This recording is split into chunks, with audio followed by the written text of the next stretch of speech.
The following podcast is a W2M Network original production. Visit W2Mnet.com for all of our other great podcasts, plus news, reviews, articles, and opinions from the worlds of wrestling, video games, football, and entertainment. Let's go! My time is in!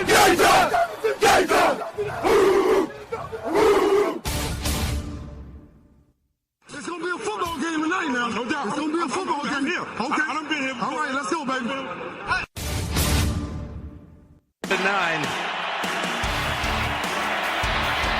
Rushing 4, ball comes out of the hands of Newton. It's on the ground, and it's still on the ground. Picked up by T.J. Ward at the 4-yard line. Vaughn Miller did it again.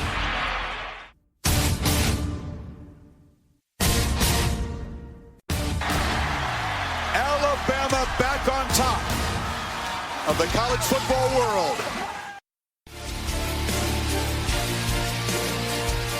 Ladies and gentlemen, football to the max. Your host, Sean Garmer, Gary Vaughn, and Randy Isbell.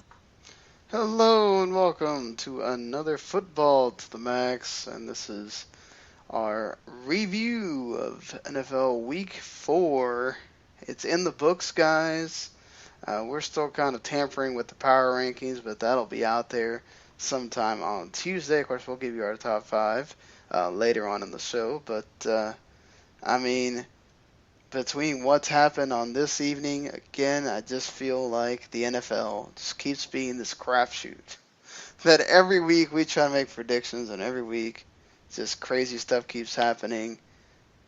But Monday Night Football, the Minnesota Vikings at home, they don't play around. That defense is insane at this point. Just holding Eli Manning and Odell Beckham Jr. and everybody in check. They win 24-10. Sam Bradford throws a touchdown. Matt Asiata getting a touchdown. Interception. Big time interception by Xavier Rhodes. Man. Do you finally feel like that you're not worried about who's the quarterback for Minnesota? Minnesota is... You got to worry about Minnesota. Yeah, I always thought you had to worry about Minnesota, and it doesn't matter who the quarterback is. And once again, that's why they wasted a first-round pick on Sam Bradford. It doesn't matter. It doesn't matter who the quarterback is. It doesn't matter who the running back is. Still better than Sean Hill, but you know. It doesn't matter. It does not matter who's back there. You could be their quarterback. It's all about the defense. It's all about don't make mistakes on offense. Let the defense do the work, and it is just coming out in spades. They completely shut down the Giants in this game. It just frustrated Odell Beckham Jr. Eli Manning looked like he was a deer in headlights the entire game, just run all over the place. No sacks, but just completely out of pressure.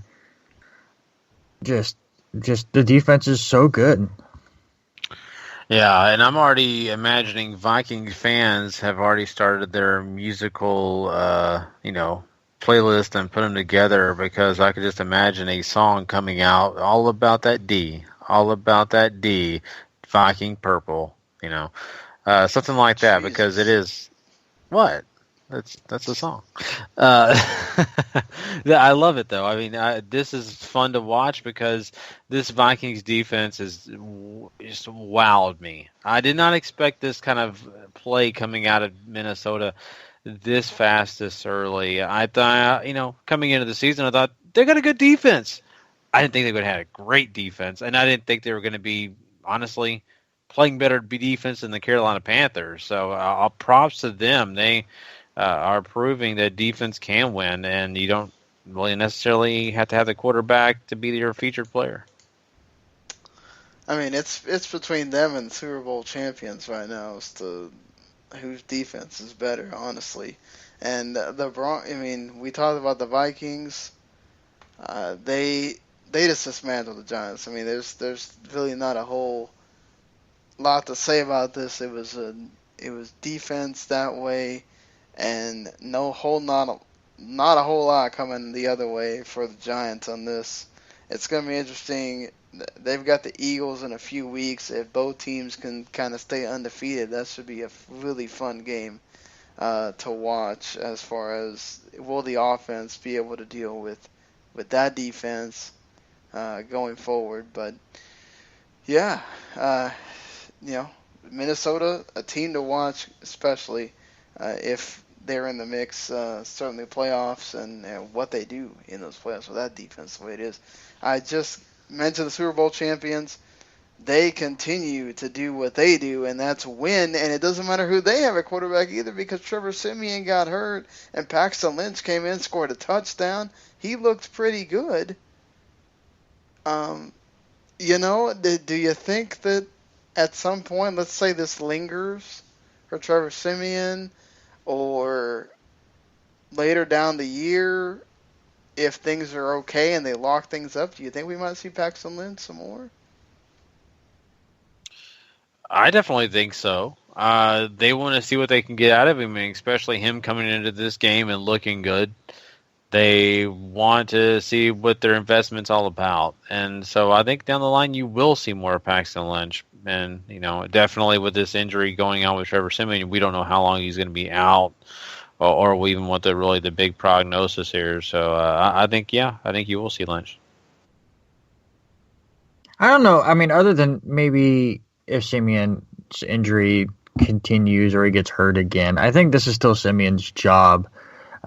Definitely Paxton Lynch looked great in this game coming in relief, but Tampa Bay's defense is just awful. I do think he could do a decent job. Once again, it's the same thing with Minnesota. It really doesn't matter who's back there. But I still think Siemian has looked so good in last week's game and here in the first quarter and a half before he went down that there's no reason to make this change. It's not like a Los Angeles situation where they're winning, but it's not, the quarterback is playing mediocre, so they're waiting for the shoe to drop so they can finally put in the rookie. Here, you have a quarterback who is playing pretty well right now. Yes, Lynch looked just as competent, but it's not like Siemian's really old and they're just looking for the heir apparent. Either of these guys could be the heir apparent, really. Yeah, and Jameis Winston, 2 interceptions. Doesn't even get 200 yards. I mean, this defense really keyed on him, and let me tell you, it's not been a good one so far for a good. He's definitely in. Would you call it a sophomore slump for Winston? You could. He just. It seems like he's kind of gotten confused by some of the defensive, fronts and some of the things that are being thrown at him, and I think he had a pretty decent time last year, and teams kind of figured him out over the offseason, and that's his next challenge is to overcome people figuring him out. This happens to quarterbacks. Yeah, I mean, moving it along. I mean, a guy that's been having one heck of a year, Matt Ryan, over 500 yards and 4 touchdowns. Julio Jones, 300 yards. This is the Carolina Panthers defense. What is obviously Cam Newton getting hurt and going out with a concussion obviously matters, but my goodness. Wait, so you're saying this game actually happened? I thought I was playing Madden. So it looked like, at least, right? It looked like Madden. It's what it looked like. I mean, both teams were throwing the ball all over the place, especially Atlanta. Zero running game to be thought of in this. I thought Atlanta looked like the better team. There's something going on with the Carolina secondary where they're just unable to make corrections. Atlanta found a weakness in that secondary and just would exploit it, and then Carolina would try to fix it, and then Atlanta would just exploit something different. It was really interesting to watch this game and watch Julio Jones just do basically anything he wanted. And yes, Cam Newton gets injured and has a concussion, and we'll kind of see how things go. He has an extra day since they play Monday, but Derek Anderson is pretty competent as the backup quarterback, and I think he will do a good enough job, but it's more the defense. that is a huge question mark right now.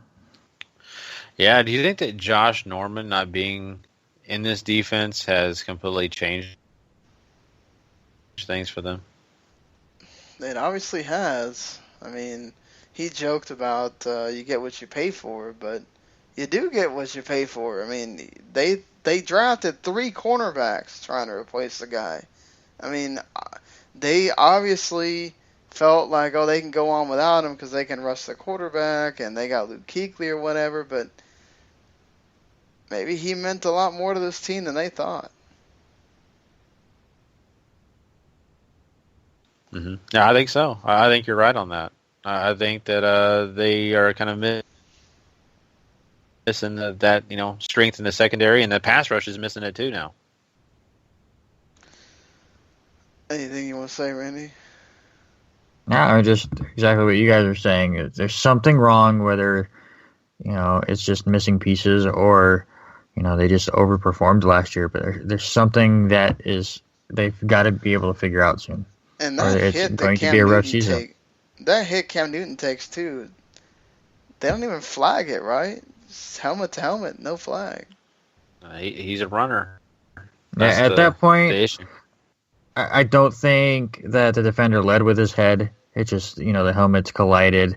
Cam Newton was kind of going down, and that's why it happened. I don't think it was intentional. But listen, Cam, I'm a huge Cam Newton fan. I like his hot dog spirit. Get in the end zone before you hot dog, though.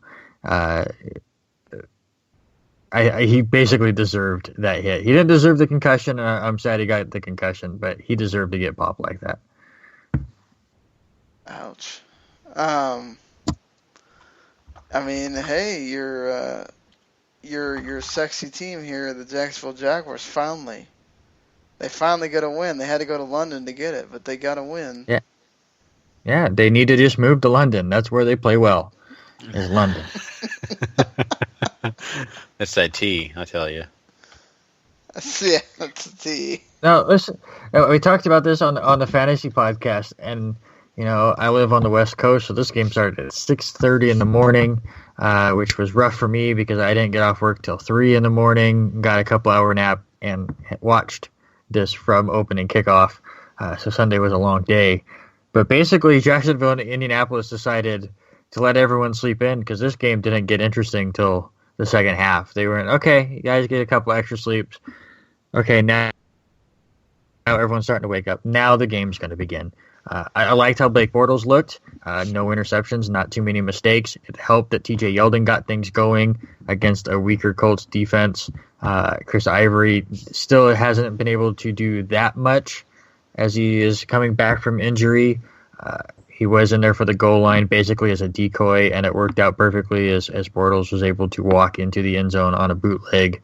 But as they start to get a bit more balance on offense, things are going to start getting a little bit easier for them. Unfortunately, that defense that we were all thinking was going to be much improved still has not proved it, as Andrew Luck was able to kind of dice them apart in the second half.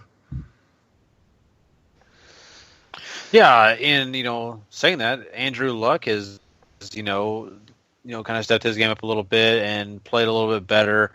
But you got to give it credit to that Jacksonville defense. They did step up when it mattered the most. And, it's, the Colts' own fault that they put themselves in that situation.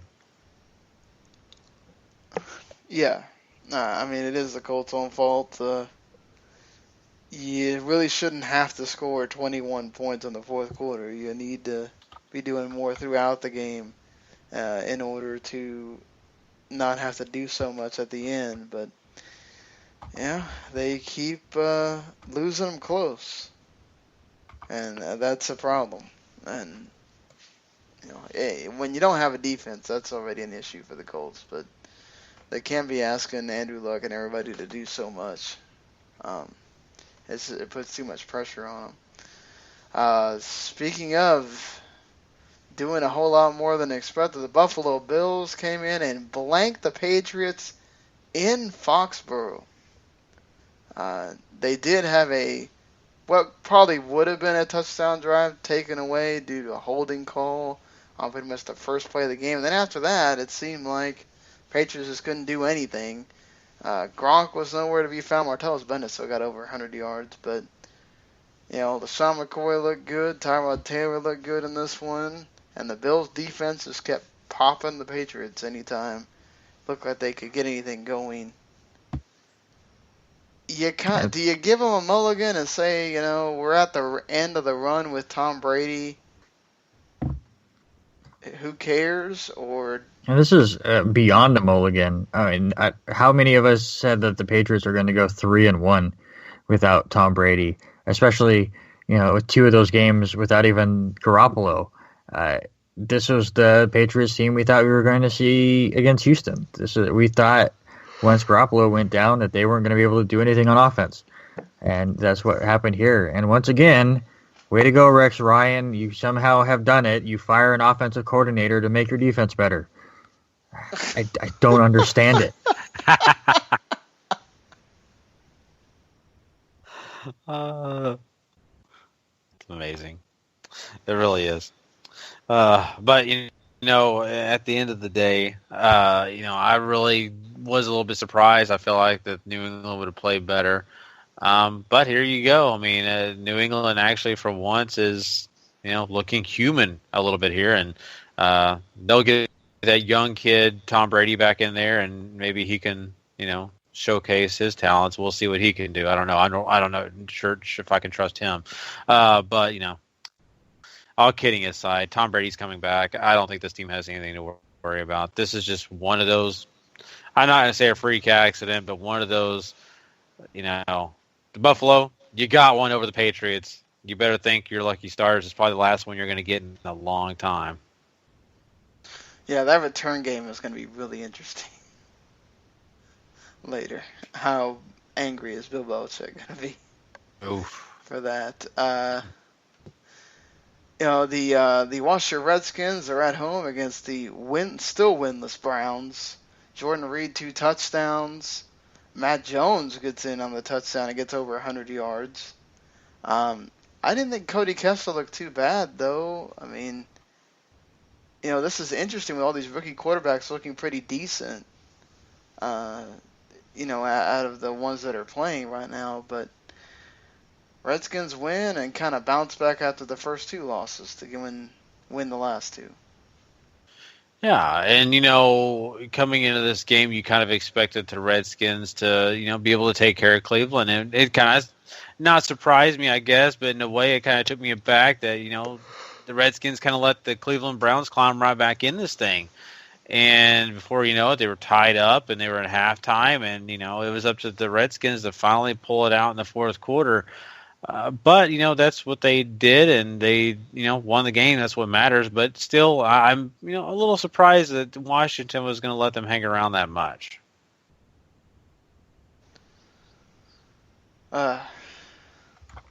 Anything to add, Randy? Yeah, just I liked how Washington looked. I thought they were a bit more balanced, but it was just the Cleveland defense, which continues to struggle. But I'm liking what I'm seeing on offense from Cleveland. Cody Kessler's, as you said, another rookie quarterback who is continuing to impress. Crowell is a very good running back and is coming into his own. And, now that they've kind of got this Josh Gordon stuff behind them now, and they can just focus on their own future. Yes, they lost this game, and yes, this is 3 straight games that they had a good chance at winning and blew it. But I'm impressed enough, even though they're the only winless team left. Spoilers, because basically it's not going to affect anything as far as the group power rankings. I moved them out of the bottom spot in my power rankings this week. Yeah, I mean it's been hard for me to kind of determine who I wanted bet so far. I think until they win the game, I'm not sure I'm moving them out. But I can see where you're coming from. I agree with you, especially with the Bears winning this week, who I actually had at the bottom last week. I don't know that I could really do it until they win one. Yeah, they look great on offense, but the defense is still a question. And speaking of, since I already mentioned it, the Bears win at home, which usually they are terrible at home, for one. And they beat the Lions, who, seriously, Detroit I don't know how they keep finding themselves in these situations. How do they just keep losing? Well, because Detroit is the NFL version of the Texas Longhorns. They played extremely well their first game, and we all bought in, and now they're showing their true colors. And it's just taking us to week 4 to realize, wait, so you're saying Detroit really wasn't that good to begin with? We just all fell for it, huh? Okay. Well, and obviously because Brian Hoyer was playing quarterback instead of Jay Cutler. No, that's what I mean. When we get to Chicago, absolutely, I totally agree. Jordan Howard and Brian Hoyer make Chicago better. I think Langford is done. I think Cutler is done, which is hilarious because we talk about it in the Cutler's fantasy. Done, but watch him come back and play again. After. No, he is done because Mike and I have a You Betcha challenge on the fantasy podcast that we did in the preseason of who would have more fantasy points all year long, Robert Griffin III or Jay Cutler. I'm losing, but I don't think Jay Cutler is going to play again. RG3 might. I could still win that bet. RG3 may not if Cody Kessler keeps playing. That way, Eddie Royal also got in the act of outdoing Alshon Jeffrey. So, it's a good all-around game for the Bears, and they win. The Lions have been struggling defensively, and it's weird to see the offense struggle after having. They did it last week too, so this is just really weird considering. And another thing is how the Chargers keep losing games at the end. Seriously, you had this game won, and somehow you keep fumbling it away, literally. Yeah, this is the problem for San Diego that they didn't want to foresee. That you had a guy like Melvin Gordon coming into this game and looking very well, taking care of the ball, and then all of a sudden it comes creeping back, and he's losing the ball, and now you got Phillip Rivers joining the act and throwing interceptions. Travis Benjamin just randomly deciding he wants to fumble in thin air. Mm-hmm. Yeah. It's frustrating. It is, and San Diego has started out this year in a pretty good shape. Our friend Rochelle sent me about 10 memes on Messenger, just of how could you just keep losing like this? Of course, blaming Mike McCoy. Do you blame Mike McCoy here for? Isn't this the players fumbling balls? Yeah, how can you blame him for somebody not getting touched and just dropping the ball? Mm-hmm. This game made absolutely no sense to me. You have the New Orleans Saints who are down late running the ball, just letting the clock run out. Just we'll catch it. We know you're going to screw up, I guess. You're San Diego. We're just going to continue doing our offense. And then San Diego's passing the ball with only 2 minutes left. And I get what they're trying to do. That's just their offense. Melvin Gordon wasn't really effective in the run game, but first pass is a completion. He turns and drops the ball. And fantasy purpose wise, John Kuhn got 3 touchdowns. That helps nobody. Where's that? Hot addition to the waiver wire. You're right. That helps no one. Let me get that one in there. Yeah, exactly. At least Mark Ingram got a touchdown, so that's something. The Pittsburgh Steelers absolutely made me laugh, and I think made everybody else laugh unless you're a Kansas City Chiefs fan. During the Sunday night game, I'm glad I could just turn that one off early and watch something else. Good Lord. This was a mauling. It wasn't just Chiefs fans who weren't laughing at this game. There's a group called the New York Jets fans who got destroyed by these Kansas City Chiefs, who then got destroyed by Pittsburgh, who that same Pittsburgh team hosts those New York Jets next week. I wasn't laughing. The Steelers wasn't laughing at all. The week before by the Eagles. So. And but listen, this was a complete redemption game for them. Just they could do nothing wrong. There was even a point where I do an NFL bowling league where we bowled during the Sunday night game, so I'm watching this game off and on, where we were even joking because you would look up and Pittsburgh would have the ball and it looked fine and they would score a touchdown. And then like right as they're getting ready to kick the extra point, the clouds would open up and the rain would just dump on Kansas City when they would have the ball. And then the next time we look up, Pittsburgh would have the ball and it wasn't raining anymore. It was just nothing went right for Kansas City. It just nothing at all went right. It's just luckily for them, it just counts as one loss and they're going to move on. I still think Kansas City is a great team, but they got just destroyed in this game. Yeah, when it rains and pours, that's true. And, I wasn't happy with this game either because I was a little pissed off. I sat there watching Big Ben just do his thing, and I said, Big Ben, why didn't you show up last week? But you didn't. You took vacation. You should have played last week. But, at the end of the day, I guess that's why you take vacation, right, to get refreshed. And here he is, and Kansas City looked bad. They're not that bad, like Randy said.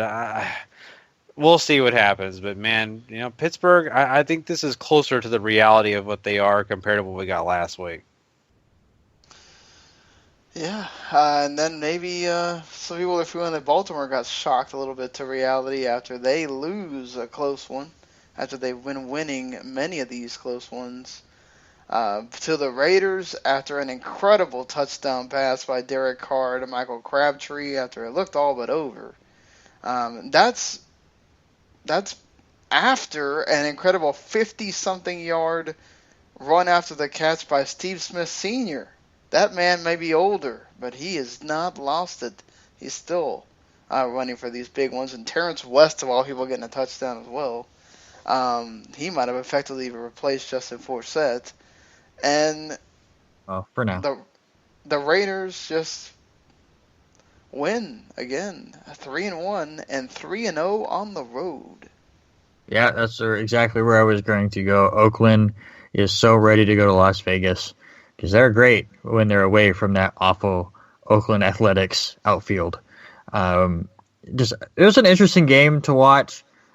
Both teams have huge question marks. Both still kind of do. Baltimore impressed me. I wanted to see if they could play against a tougher team, and they did. Were unable to get the win, but I think you have to still take it as a decent sign that this team is for real. And Oakland, I still have major questions on that defense. They played well against Tennessee, but that's really about it. I mean, they made this Baltimore offense, which has not looked good all season, look pretty darn good. And as you said, Terrence West not only scored a touchdown, but he had over 100 yards rushing. None of us would have predicted that against anybody, and that just shows that the defense still has some huge question marks to have to answer. Yeah, for sure. I agree. And, I just look at this Oakland team and say, I think they're about the pack after watching a game like this.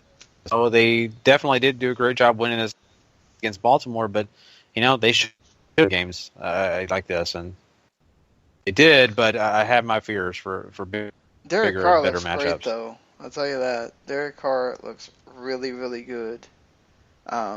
Not that was ever a problem for Oakland, just saying, he's able to overcome the defensive issues right now with this receiving core that he has. And that's an issue, though. You can't have so many of these close games. You're bound to lose a couple, and it may be at the wrong time of the season, and you may be really kicking yourself because the defense didn't come up big when it really needed to. Hopefully they get this kind of ironed out during the first part of the season here, these first 4 games, and as the season goes on, they start clamping down because, you kind of need to when you need to get these wins. And that being said, the Jets defense was allowing the Russell Wilson to just he can't run, but he can still pass. I don't know what's going on here. And Jimmy Graham getting quite a few of those. He finally shows up on the stat sheet in a significant way, over 100 yards receiving for him. Russell Wilson, 3 touchdowns. Jeez, Randy. Next game, please. Oh. No, listen. Yeah, I knew the beginning of this year was going to be tough, and it has been. I said it in the fantasy podcast that I have to give full props to Russell Wilson. I didn't think he should play in this game because they had the bye week coming up. Go ahead and get 2 weeks off and get those legs healthy and go on the run for the playoffs. But he went out and proved that he doesn't need his legs. He has an arm. He has amazing vision.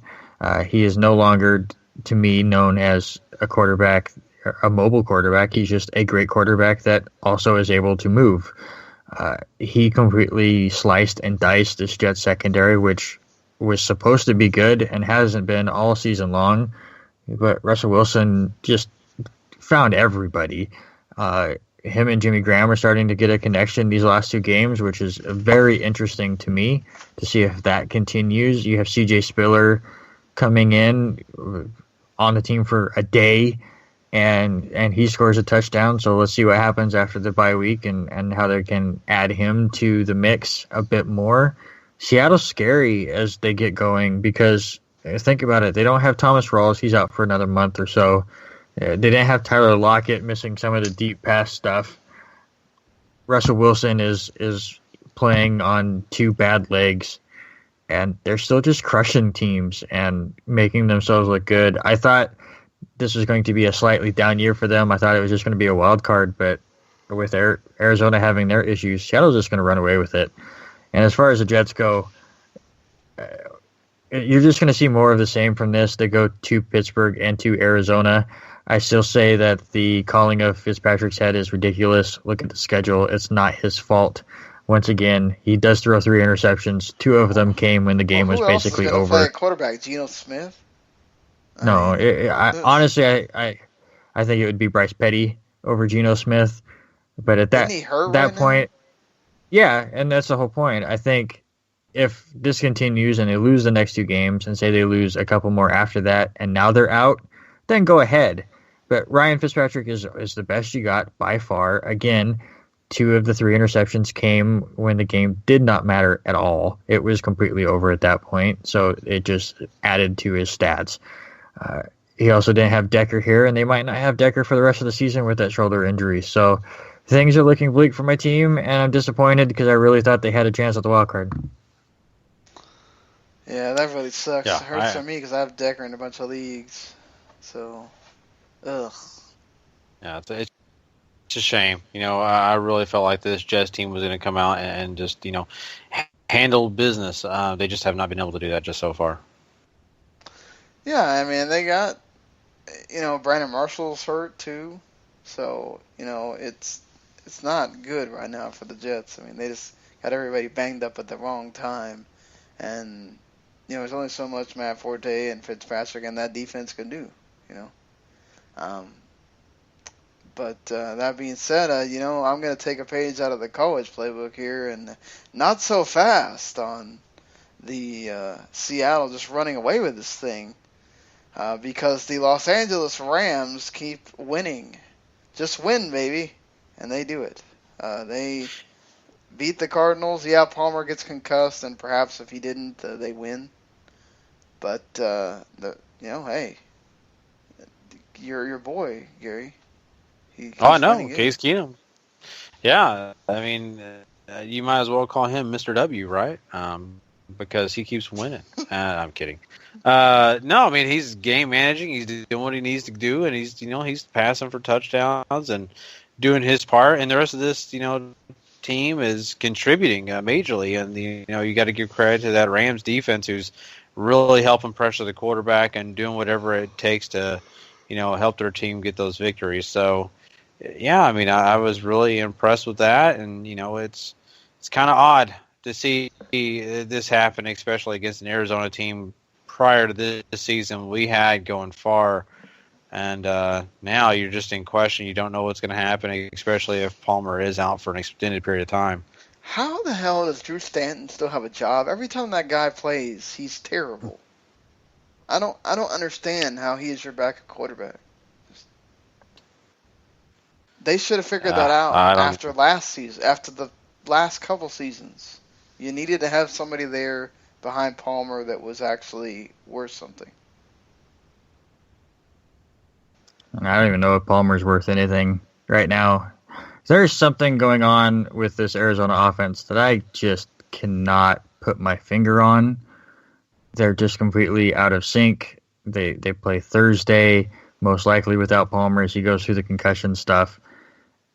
Hopefully those extra days of rest will help them figure something out. But this is, they haven't lost anybody on offense, but they're nowhere near the same.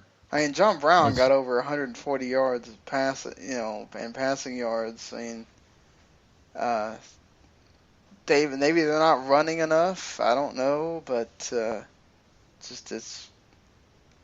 like you said, it's weird with them.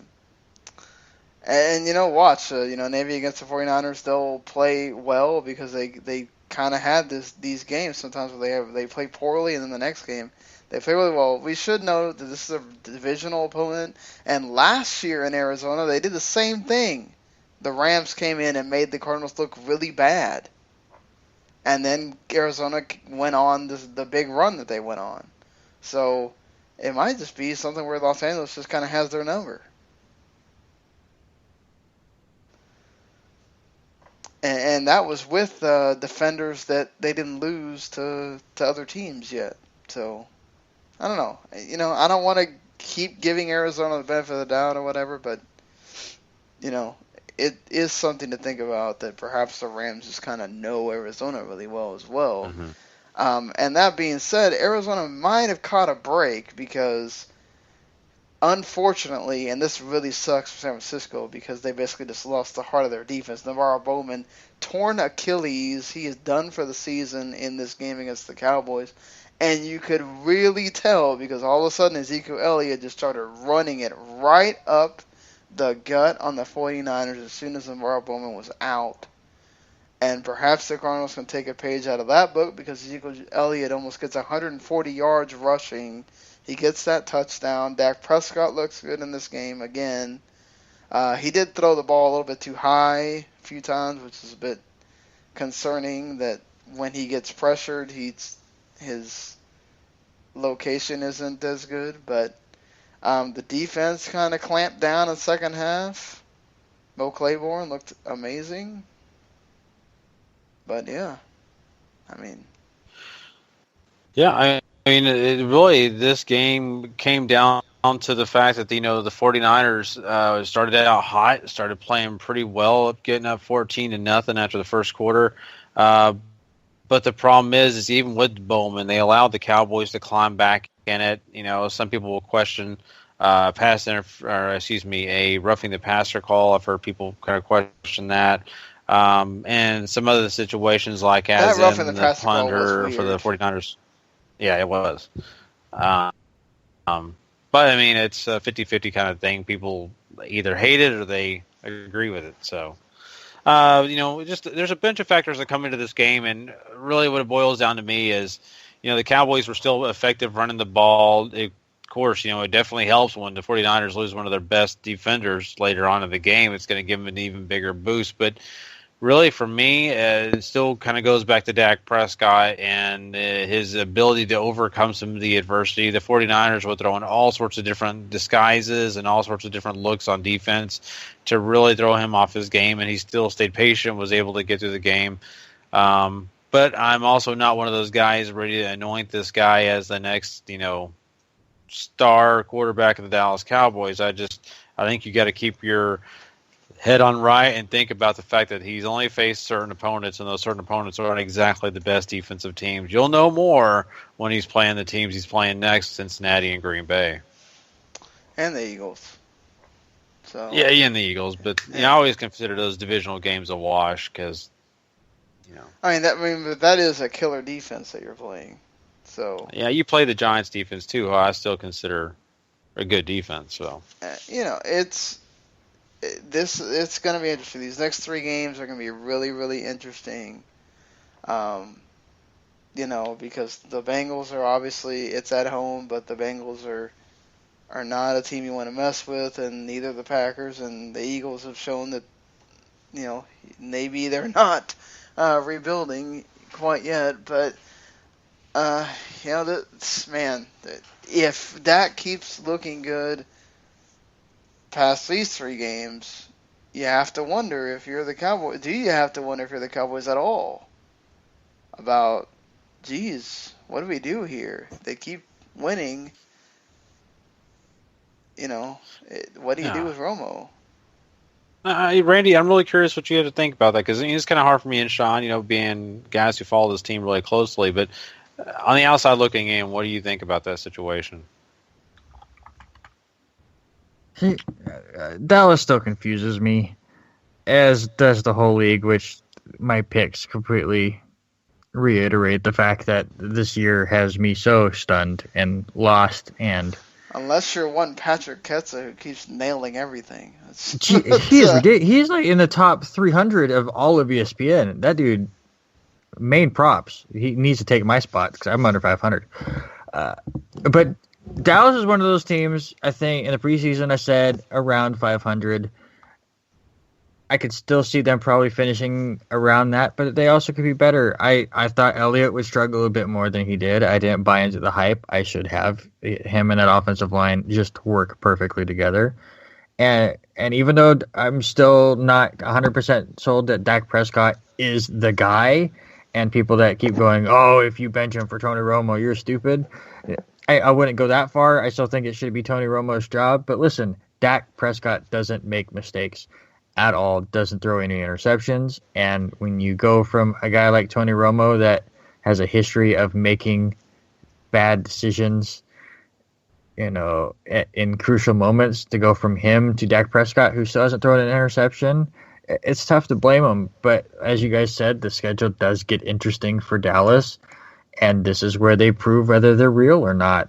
I think if they go 2-1 in the next 3 games, then I will call them for real.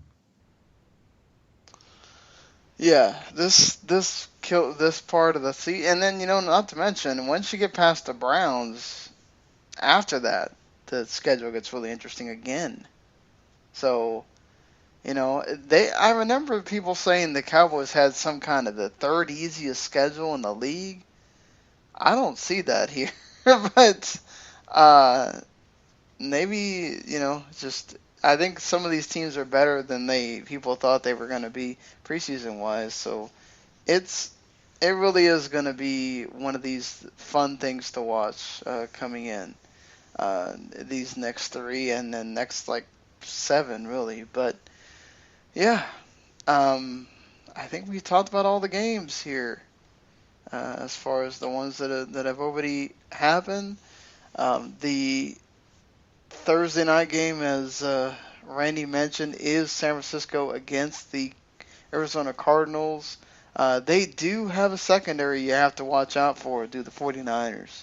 Well, both these teams do, but so, it's something if it's not Palmer, if it's Drew Stanton, I think that's a tough one to make because that changes exactly what you do, number one. And number 2, these guys it could be turnover city. Obviously, the 49ers have to quickly figure out what to do without NaVorro Bowman. What are you guys doing with this Thursday night game? What do you think? It really depends on quarterback for me. But at the end of the day, I think NaVorro Bowman being out is definitely going to affect the 49ers defense. And it's hard for me to pick against Arizona on this one, even though it would make a lot of sense too because of their recent history. I'm going into this under the impression that Carson Palmer will not play. Concussion protocol usually takes a few days. They play on Thursday. I don't think they're going to have enough time. So I'm going into the impression that Stanton's going to play. And yes, no Bowman, but I've liked how San Francisco plays at home. They usually show up for these big primetime games for some reason. And you know what? I'm actually going to take them to beat Arizona. I was going to go with San Francisco as well just because Palmer getting back, it's going to be really iffy. That means you key in on David Johnson. and just say Drew Stanton try to beat us, and every time you do that with Drew Stanton, he proves he usually can't. So I'm going to say San Francisco, and let's not play around here. Chip Kelly's offense looked pretty good against the Cowboys for a lot of that game until the Cowboys kind of clamped down a bit when they figured it out. But I'll give San Francisco the benefit of the doubt here, and they win for me. So now getting into we don't have the rankings set quite yet, but I think we kind of know where at least 4 of these teams are. Pretty much probably should stay as set from last week for the most part. For me, Denver obviously very clearly is number 1 and should be number 1. Minnesota very clearly number 2. I have Philadelphia they were at 4. I have them kind of staying pat and moving up 1. And I think you can kind of play around and have either Seattle or Pittsburgh or Green Bay in the 4th spot. And I don't think New England should move down too much, if you have them moving down at all, because that game was really just, it's not Tom Brady, and that, I think at that point too, once you didn't score at that first one, I think it almost felt like they just kind of took the game off, honestly. Yeah. For me, if I'm looking at this, I got Denver number 1, and I can't, get past that defense, just too good. I got Minnesota number 2. You got to prove me wrong that this team is going to be difficult for anyone to beat right now. They're playing with a lot of confidence, and I just like everything about them so far. I've got New England at 3. The only reason I moved them down is because, I think if I was going to put these 2 teams head-to-head, sure, Tom Brady's coming back, but, man, that Minnesota defense is nothing to play with, and Tom Brady may even have some trouble with them. And then I've got Green Bay at number 4. I still feel like a solid team, a team that's going to be, difficult to beat as well. And, going from there, that was the tough part for me.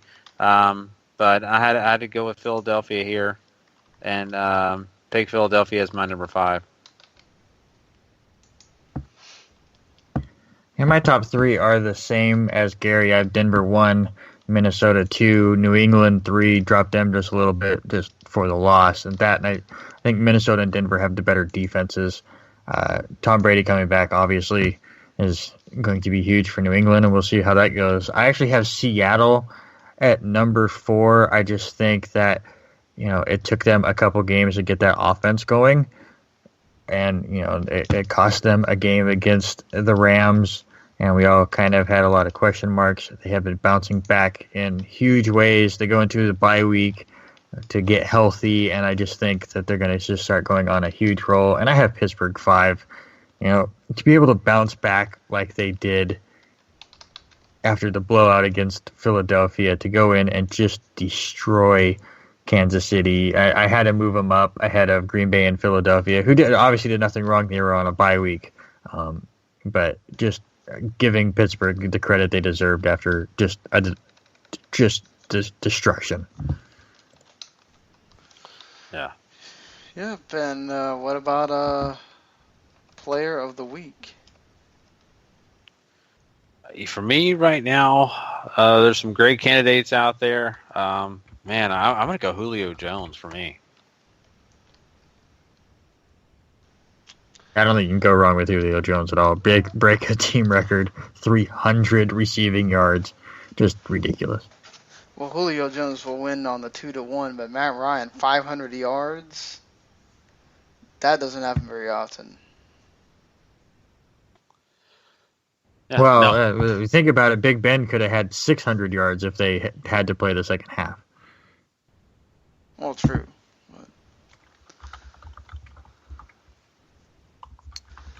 Yeah, so, it's difficult. Those are tough situations. You got the quarterback and the receiver both, doing excellent. But, it was up to Julio to catch those passes, and, he made it look easy. So that's the only reason I went with Julio. Yeah. So there you go. Julio Jones, our player of the week. And that's going to do it for us on this Football to the Max review show. Of course, again, we'll be back on Friday morning with a Week 5 preview. And, of course, we'll be talking about that Thursday night game, the 49ers and Cardinals, and then kind of get you up to speed on what's going on. And one more thing before we get out of here, I guess, guys. Josh Gordon not going to be released now. He's just going to be left on that reserved list for a while until I guess he gets out of rehab. Is this a smarter thing? Because honestly, Cleveland doesn't need any more bad news right now. Because couldn't Josh Gordon just show up on another team and then do well? I mean, they did want to trade him at one point. I mean, do you think this is the better decision if you're Cleveland? You know he's giving you problems, but man, that's a lot of talent to just let go. Nope. If you're Cleveland, you have so many issues, and you're just trying to rebuild. Josh Gordon, yes, he has all the talent in the world, is a complete mess. I'm under the impression that he only went to rehab because he was afraid of failing another test, so he kind of just jumped ahead of the bullet. He needs to go. They need to get rid of him and start focusing on everything else. I don't know why they're holding on to him. My idea is if I'm Cleveland, I'm holding on to this guy as long as I can until the NFL finally says, this policy about weed is idiotic. Let's just cut it. And then he'll play every game. They technically can't do that, Gary, until the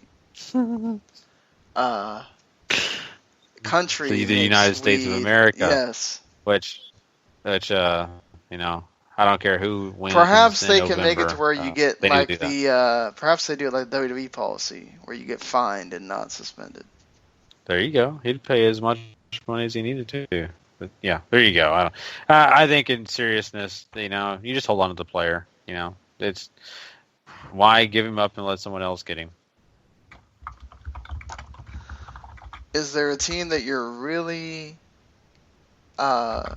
surprised it's 1-3 right now? A lot of them. For me personally, Carolina is the biggest one for me. I mean, I really felt like Carolina was a better team than this.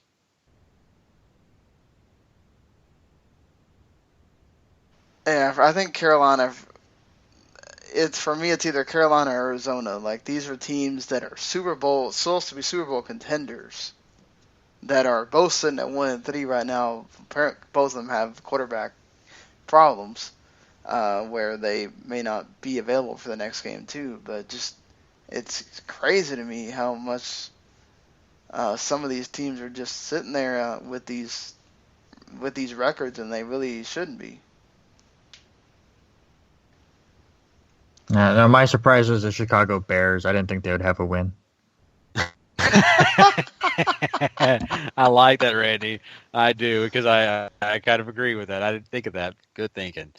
Honestly, Miami doesn't have a win either if they wouldn't have played the Browns. Yeah, that's true. No, I'm right there with you. It's Carolina and Arizona in a landslide as far as surprising 1-3s go. To me, still, it was a darling pick, but Jacksonville starting 1-3 is a bit surprising to me as well. But yeah. On the other side of that, Doc, I'm looking over here and saying Minnesota never would have dreamed losing their starting quarterback, and then they're going to be undefeated. I wouldn't have thought it. Yeah, I think that's Minnesota by a landslide, unless you want to put Philadelphia in there too. But I don't think anybody would have thought after Teddy Bridgewater goes down, we're going to be beating these caliber teams here. Yeah. So. I mean, this Green Bay, Carolina, and the Giants. I mean, that's not just any old team that you're beating, and beating pretty soundly too, defensively anyway. So, yeah, it's gonna be interesting. In this week 5 should bring more craziness as this league continues to give us the parity that they'd ever so dreams of, or at least Roger Goodell probably does. So, first week with Tom Brady back, and first week with, more bye weeks coming and all that stuff. So, interesting times, and we'll talk about that on Friday. Until then, see you later, everybody.